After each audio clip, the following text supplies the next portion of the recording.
Acer negundo, or boxelder, is a maple that occurs in 48 of the 50 states in the United States.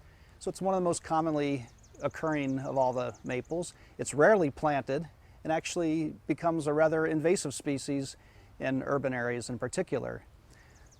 The boxelder has a leaf that isn't quite typical for what people think of as a maple leaf. In fact, it's trifoliate. It looks a lot like a poison ivy.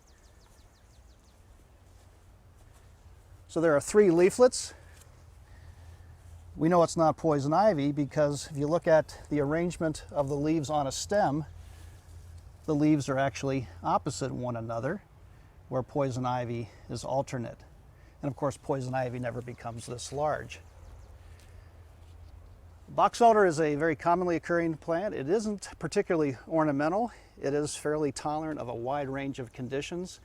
It does tend to not live very long compared to many maples, so it does become a liability in the landscape. It's also very difficult to get rid of, and there's a tendency for it to come up underneath other shrubs and other wanted plantings, and by cutting it, you simply promote the the basal sprouting of the tree, and it's a very vigorous basal sprouter.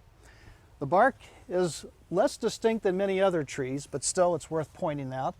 It's called irregular in habit. You occasionally get some ridges with shallow furrows. There's a little bit of interlacing pattern to it, similar to a white ash, but not as distinctly ridged and furrowed as white ash. Boxelder, one of the most commonly occurring maples in North America.